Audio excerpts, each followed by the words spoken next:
7월 20일 저희들에게 주신 하나님 말씀 사무엘하 19장 9절로 15절까지 말씀입니다.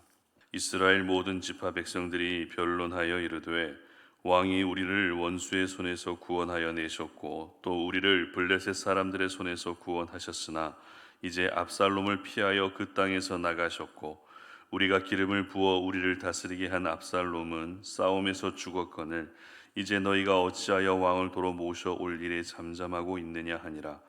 다윗 왕이 사독과 아비아달 두 제사장에게 소식을 전하여 이르되 너희는 유다 장로들에게 말하여 이르기를 왕의 말씀이 온 이스라엘이 왕을 왕궁으로 도로 모셔오자 하는 말이 왕께 들렸거늘 너희는 어찌하여 왕을 궁으로 모시는 일에 나중이 되느냐.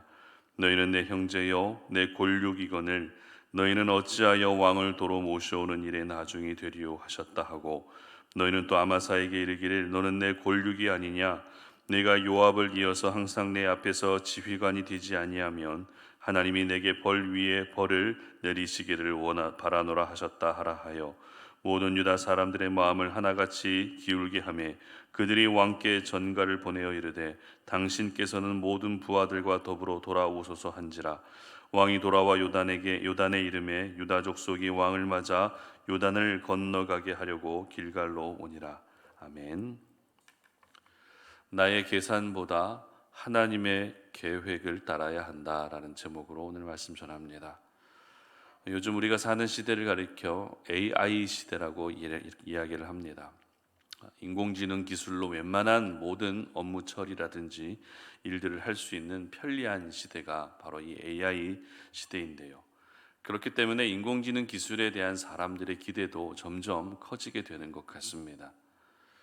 인공지능 기술로 할 수 있는 일들이 참 많이 있지만 그 중에서 계산하는 능력은 웬만한 사람들보다 더 정확할 때가 있습니다. 그리고 더 빨리 계산할 수 있죠.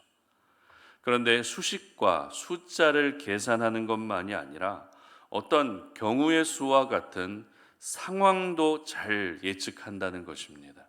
그래서 이 최선의 결과를 항상 제시하는 이 기술은 앞으로 발전할 가능성이 무궁무진하기 때문에 사람들은 점점 인공지능 기술에 의존하게 될 위험도 분명히 있어 보입니다. 사람들이 이렇게 계산에 대한 부분들에 많은 관심을 가지게 되는 이유는 우리 삶의 상당 부분들이 이 계산에 의해서 이루어지기 때문에 그렇습니다. 단순히 수학 문제를 계산하는 것을 뛰어넘어서 나의 미래와 나의 진로를 위해서 이런저런 계산을 하면서 하나라도 더 준비한다는 것이죠. 그렇기 때문에 내가 무언가를 계산한다는 것은 한편으로는 체계적이고 또 계획적인 모습으로 보여질 수 있습니다. 그러나 우리의 신분이 하나님의 자녀이기 때문에 믿음 안에서만큼은 내가 어떤 계산을 하는 것보다 더 중요한 것이 무엇입니까? 바로 하나님의 계획을 신뢰하는 것이 더 신앙적이라는 생각을 하게 됩니다. 왜냐하면 내가 아무리 잘 계산해도 하나님이 한번 흩어버리시면 모든 것이 물거품이 되기 때문에 그렇습니다. 오늘 본문은 다윗이 압살롬의 반란을 제압한 이후에 다시 왕궁으로 돌아가기 위한 준비를 하는 모습을 보여주고 있습니다. 이스라엘 백성들 입장에서는 지금 왕이 없는 상태죠. 믿고 따랐던 압살롬이 허무하게 죽게 되자 자연스럽게 다시 다윗을 필요로 할 수밖에 없었다는 것입니다. 그만큼 왕의 부재가 크다는 것이겠죠. 그러나 처음에는 다윗을 따랐다가 그 다음에는 압살롬을 따랐다가 또 다시 다윗을 찾고 있는 백성들의 모습이 결코 좋아 보이지는 않습니다. 항상 자기 필요에 따라서 왕조차도 바꿔버리는 백성들의 모습은 마치 하나님을 왕으로 여기다가 또 때로는 자기 자신이 왕이 되었다가 또 어떨 때는 내가 좋아하는 것을 왕으로 여겼다가 결국에는 다시 하나님을 왕으로 여기는 우리의 모습과 상당히 닮아 있다라는 생각을 하게 됩니다. 그러므로 먼저 저희들은 그 어떤 것도 진정한 왕이신 하나님을 대체할 수 없다는 사실을 기억할 수 있었으면 좋겠습니다. 내게 유익이 될 만한 헛된 것을 왕으로 여기는 것이 아니라 언제나 변함없이 하나님만을 나의 왕으로 인정하며 그렇게 하나님만을 섬길 수 있었으면 좋겠습니다. 이렇게 백성들이 다시 다윗 왕을 찾고 있다는 소식을 다윗이 듣게 되죠. 그리고 본격적으로 예루살렘으로 돌아가기 위한 준비에 돌입하게 됩니다. 그런데 이 준비 과정에서 보여지는 다윗의 모습이 참 많은 아쉬움을 남기게 됩니다. 왜냐하면 철저히 계산된 준비를 하고 있었기 때문입니다. 물론 다윗의 입장에서는 하나하나 잘 계산해서 예루살렘으로 돌아가는 것도 맞습니다. 그러나 다윗은 지금 자신의 계산보다 하나님의 계획을 먼저 신뢰하고 따라야 할 상황이라는 것입니다. 그렇기 때문에 다윗의 오늘 이 계산된 모습들이 아쉬움으로 남는다는 것이죠. 그렇다면 다윗의 계산된 행동이란 구체적으로 어떤 것이었는지 잠시 살펴보도록 하겠습니다. 11절 말씀입니다. 다윗 왕이 사독과 아비아달 두 제사장에게 소식을 전하여 이르되 너희는 유다 장로들에게 말하여 이르기를 왕의 말씀이 온 이스라엘이 왕을 왕궁으로 도로 모셔오자 하는 말이 왕께 들렸거늘 너희는 어찌하여 왕을 궁으로 모시는 일에 나중이 되느냐. 아멘. 자, 이 말씀이 의미하는 바가 무엇인가 하면 이 귀환을 준비하는 중심 인물들을 누구로 지금 정하고 있죠?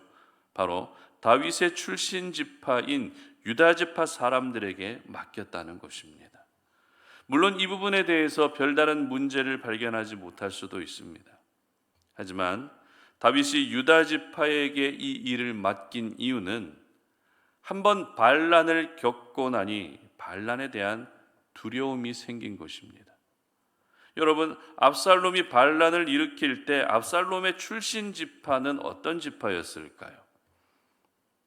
압살롬은 다윗의 아들이죠. 즉 유다 지파가 반란에 가장 앞장섰다는 것입니다. 다윗의 출신 지파 사람들이 반란을 도모했다는 것입니다. 다윗의 가족들이, 다윗의 친척들이 반란에 앞장섰다는 것입니다.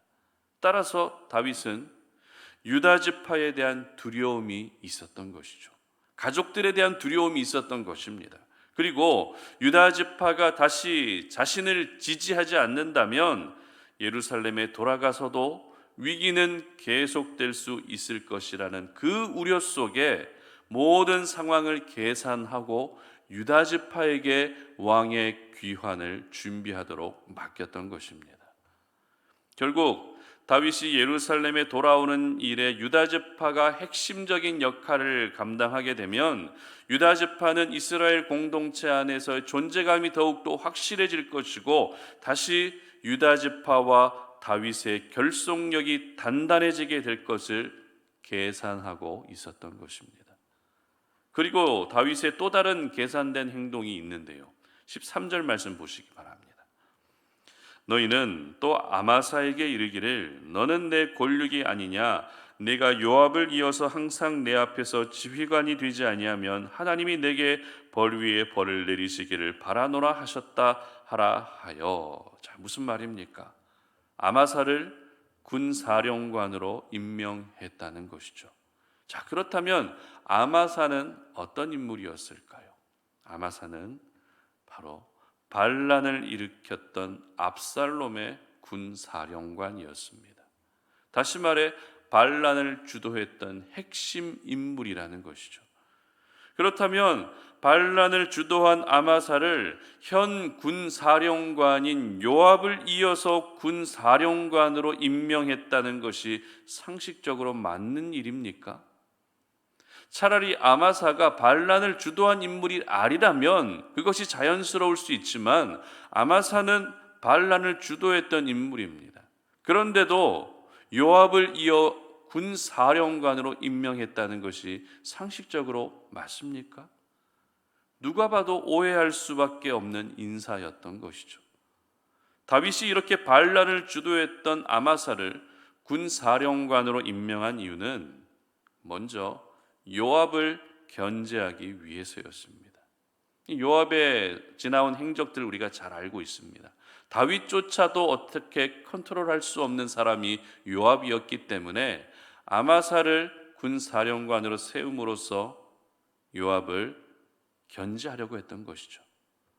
그리고 아마사 역시 출신 지파가 어디였는가 하면 유다 지파였습니다. 다윗은 모든 유다 지파 사람들이 잘 따르는 아마사를 군사령관으로 임명하게 되면 결국 다시 유다 지파의 지지를 받을 수 있을 것이라는 계산된 행동을 하고 있었던 것입니다. 여러분 어떠십니까? 분명 정치적으로 보게 되면 다윗의 이러한 모든 결정은 뛰어난 정치력이자 처세술이라 할 수 있습니다. 그러나 지금 다윗에게 가장 필요한 것이 무엇입니까? 자신을 지지해 줄 유다 지파 사람들이 필요합니까? 아니면 요압을 견제할 만한 아마사와 같은 위대한 장군이 필요합니까? 아니면 모든 백성들을 다시 장악할 수 있는 정치력이 필요한 것입니까? 그렇지 않죠. 지금 다윗에게 가장 필요한 것, 지금 다윗에게 가장 요구되는 것은 바로 하나님을 힘있게 의지하고 하나님의 계획을 신뢰하는 믿음이 필요했던 것입니다. 아들이 반란을 일으켜서 쫓겨난 신세가 되었지만 다시 예루살렘으로 돌아올 수 있는 모든 상황을 허락해 주신 하나님을 의지하는 믿음이 가장 필요한 시점이었다는 것입니다. 그렇기 때문에 예루살렘으로 돌아가는 준비는 특별한 준비가 필요한 것이 아닙니다. 그저 다시 왕권을 회복시켜 주신 하나님의 계획을 신뢰하고 왕궁으로 돌아가면 충분했습니다. 여기에 굳이 어떤 정치적 해석이나 정치적 준비가 필요한 것이 아니었다는 것입니다. 우리는 어떤 위기의 상황이나 어떤 중대한 일을 결정함에 있어서 내가 할 수 있는 모든 경우의 수를 한번 계산해 봅니다. 그리고 그 계산을 해놓고 나면 우리의 마음이 어떻게 되죠? 조금 안심이 되죠. 이러한 모습이 앞서 말씀드린 것처럼 철저한 계획성이나 준비성을 보여주는 것도 맞습니다. 그러나 그 전에 저희들이 기억해야 할 것은 나의 계산을 따라 행동하는 것이 아니라 바로 하나님의 계획을 신뢰하며 우리는 오늘도 살아갈 수 있어야 한다는 것입니다. 나의 계산은 하나님의 계획과 다른 경우가 많습니다. 왜냐하면 하나님의 지혜의 그 깊이, 하나님의 지식의 깊이가 우리의 지혜와 지식의 깊이와는 비교할 수 없기 때문이죠. 예를 들어서 나는 5가지를 모두 계산해 놓아도, 모든 5가지의 상황들을 계산해 놓아도 내가 계산해 놓은 대로 진행되지 않는 경우가 참 많습니다. 하지만 하나님은 어떻습니까? 단 하나만 계획해 놓으셔도 하나님이 계획하신 대로 반드시 이루시기 때문입니다. 그러므로 오늘도 저희들은 하나님의 계획을 먼저 신뢰할 수 있어야 합니다. 하나님의 계획을 묻고 하나님의 계획을 깨달을 수 있어야 하는 것입니다. 하나님은 우리 각자의 삶에 분명히 계획하고 계신 것이 있습니다. 여러분들의 자녀들을 향해서도 계획하신 것이 있고 우리 삶의 모든 부분들을 하나님이 계획하고 계신 것이 있습니다. 그렇기 때문에 우리는 그 계획을 깨닫고 그 계획을 신뢰하며 사는 것이 바로 오늘 저희들이 살아야 할 삶인 것입니다. 그리고 우리가 하나님의 계획에 대해서 기억해야 할 사실이 한 가지 있는데요. 저희들은 하나님의 계획이 도대체 무엇인지 참 많이 궁금해합니다. 하나님의 계획을 알려주십시오. 하나님의 계획이 궁금합니다. 이런 기도를 참 많이 할 때가 있습니다. 그런데 나를 향한 하나님의 계획을 아는 것보다 더 중요한 것은 하나님의 계획을 신뢰하는 것입니다. 비록 그 계획을 내가 알고 있지는 못하다 할지라도 분명히 계획하고 계신 하나님의 그 계획을 신뢰하는 것이 더 중요한 것입니다. 나를 실망시키지 않으시고 나를 절망 가운데 빠뜨리지 않으신다는 사실을 믿으며 하나님의 계획을 신뢰하게 되면 그 계획이 비록 무엇인지는 알지 못한다 할지라도 하나님의 계획은 반드시 이루어질 수밖에 없는 것입니다. 하나님의 계획이란 이루어지기 전에 먼저 아는 것이 아니라 이루어진 후에 깨달을 때 하나님의 전능하심, 하나님이 내 인생 가운데 함께해 주셨다는 사실을 인정하게 되는 것입니다. 그러므로 우리 성도님들 오늘 하루를 살아가시면서 나의 계산대로 살기보다 하나님의 계획대로 살 수 있으셨으면 좋겠습니다. 하나님이 여러분들의 삶 가운데 세워놓으신 그 계획을 신뢰하면서, 하나님, 나는 그 계획이 정확하게 무엇인지는 알 수 없지만 나는 그 계획을 신뢰합니다. 하나님의 계획을 신뢰하며 오늘도 기도하고, 하나님의 계획을 신뢰하며 오늘도 내가 살아가는 삶의 현장에서 열심을 다해 수고하겠습니다라고 하는 그런 믿음의 결단들을 할 수 있었으면 좋겠습니다. 그래서 여러분들의 삶 가운데 하나님이 세워놓으신 그 계획들이 아름답게 이루어질 수 있는 은혜가 있으시기를 주님의 이름으로 축복합니다. 함께 기도하겠습니다. 하나님 아버지, 감사합니다. 오늘 우리가 이 아침에 또 주님 앞에 나와서 기도하면서 나의 계산대로 사는 것보다 하나님의 계획대로 사는 것이 더 중요하다는 사실을 기억합니다. 우리는 하나님의 계획을 알지 못한 채 내가 이것저것 계산해보고 경우의 수도 계산하고 이것저것 준비해 놓고 있지만, 정말 그 모든 준비와 계산이 하나님의 계획과 상관없는 준비일 때가 참 많이 있습니다. 그렇기 때문에 오늘 이 시간 나를 향해 하나님이 계획하고 계신 그 계획을 먼저 신뢰할 수 있도록 도와주시옵소서. 그 계획이 무엇인지 알기 위해 힘쓰는 것보다도 그 계획을 신뢰하는 데 더욱더 힘쓸 수 있는 우리의 인생이 되게 하여 주시옵소서. 그래서 하나님께서 우리에게 세워놓으신 그 계획이 오늘 하루를 살아가면서, 우리에게 주어진 이 땅의 삶을 살아가면서 반드시 이루어지는 은혜가 있도록 도와주시옵소서. 감사드리며 예수님의 이름으로 기도드립니다. 아멘.